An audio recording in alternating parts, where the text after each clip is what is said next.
Welcome to Unit 1, Nosotros y Nosotras. Before we start introducing ourselves in Spanish, let's do something interesting. You'll probably be surprised to discover that you already know quite a few Spanish words without realizing it. Many Spanish words appear on signs, maps, airports, hotels, museums, and public places around the world. Some are even very similar to English.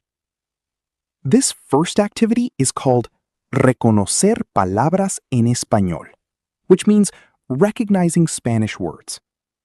Don't worry about memorizing anything yet. The goal is simply to recognize these words and become comfortable seeing Spanish around you. Let's look at each one. The first word is el cine. El cine. This means the movie theater or the cinema. Next we have la escuela. La escuela. This means the school. Next word, los baños. Los baños.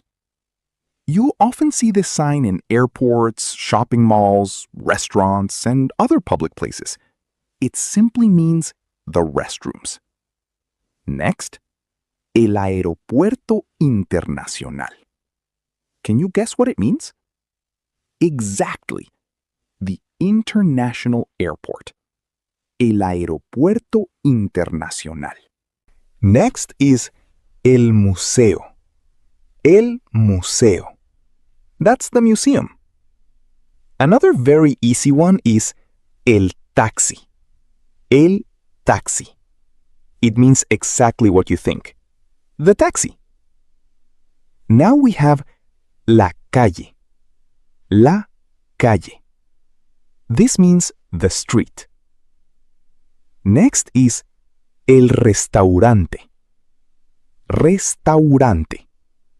Very similar to English. It means the restaurant. Another common word is el metro. El metro.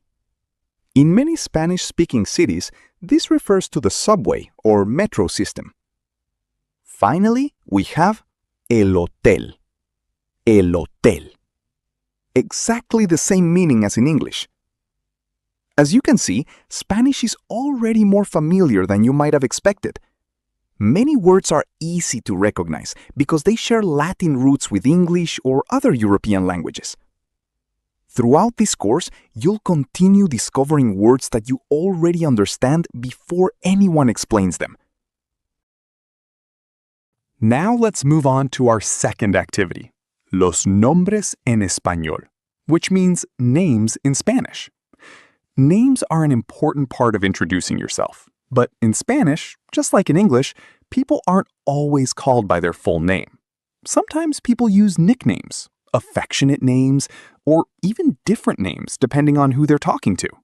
Let's look at some useful vocabulary.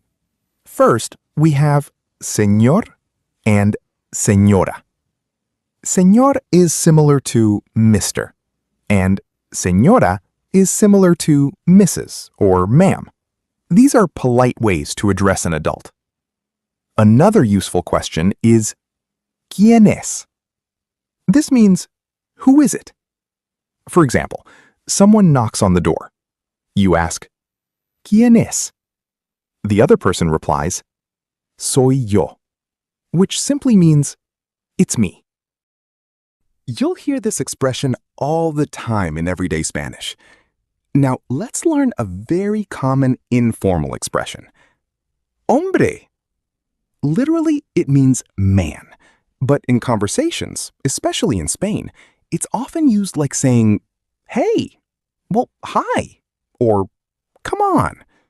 The exact meaning depends on the situation and the speaker's tone. Another friendly question is, ¿cómo andas?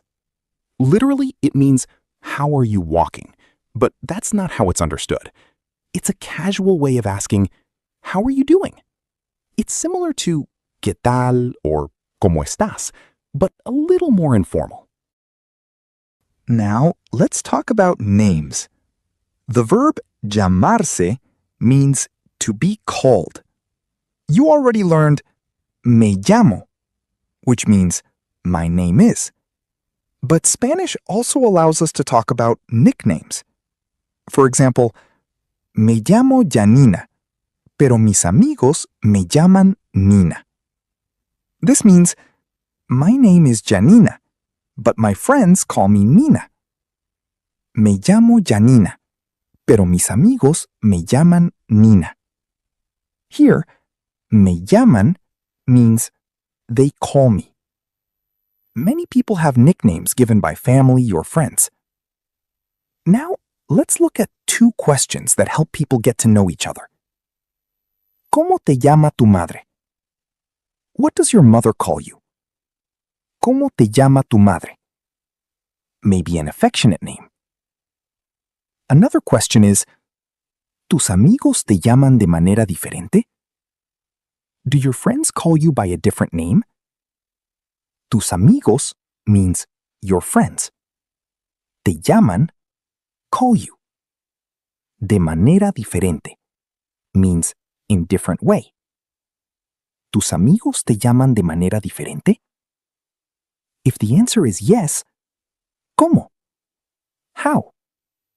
This is a great conversation starter because many people have interesting nicknames.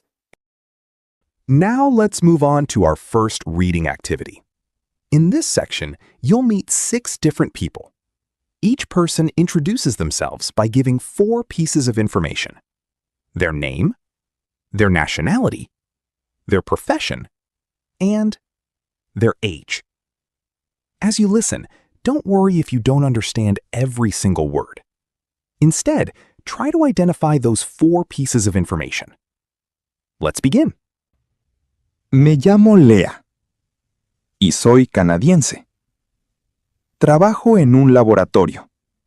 Soy científica. Tengo 41 años. Hola, soy Gibson. Soy brasileño.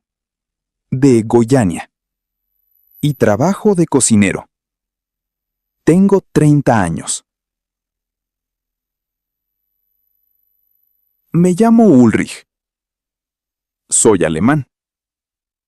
Y soy estudiante de arquitectura. Tengo 23 años. Me llamo Maja y soy marroquí. Soy diseñadora de moda. Tengo 29 años. Hola, mi nombre es Andrés. Soy argentino y soy profesor de español. Tengo 35 años. Hola, mi nombre es Chloe. Soy francesa y soy periodista. Tengo 35 años. Let's look at those introductions again. Did you notice that every person gave the same 4 types of information? First, their name. Second, their nationality. Third, their profession. And finally, their age. This is one of the most common ways to introduce yourself in Spanish. Once you know these 4 parts, you'll already be able to have a basic introduction with someone new. Let's learn each one step by step. Let's start with your nombre, or your name. There are 3 very common ways to introduce yourself. You can say, me llamo, or soy, or mi nombre es. All 3 are perfectly natural. Now, let's move to your nacionalidad. There are 2 common ways to answer. You can say soy. For example, soy canadiense. I am Canadian. Or you can say soy de. For example, soy de Canadá. I'm from Canada. Next comes your profesión. Again, there are 2 common patterns. Soy or trabajo de. For example, soy profesor. I am a teacher. Trabajo de profesor. I work as a teacher. Both are commonly used. Finally, your edad. your age. In Spanish, we don't use the verb to be when talking about age. Instead, we use the verb tener. So we say, Tengo 20 años. Literally, I have 20 years. Not I am 20. This is something English speakers need to remember. Now that we know how to tell our age, we need to learn more numbers. In Unit 0, you learned the numbers from 1 to 10. Let's continue. From 11 to 20. 11, 12, 13, 14, 15, 16, 17, 18, 19, 20. Now the 20s. 21, 22, 23, 24, 25, 26, 27, 28, 29. And now the 10s. 30, 40, 50, 60, 70, 80, 90. From 30 onwards, Spanish builds numbers very logically. Simply use 31 means 31. 32 means 32. The same pattern works with 40, 50, 60, and all the other tens. For example, 45, 68, 99. Once you know the tens and the numbers from 1 to 9, you can form almost every number you'll need at the A1 level. Before we finish this activity, let's quickly review the most important vocabulary you've learned. These are words you'll continue seeing throughout the course, so it's a great idea to become familiar with them now. Let's begin. El nombre means name. La nacionalidad means nationality. La profesión means profession. La edad means age. Next, let's look at some professions and places. Cocinero or cocinera is a chef or cook. Estudiante is a student.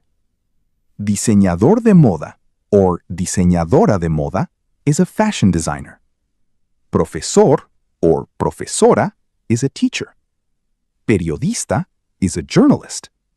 Científico or científica is a scientist.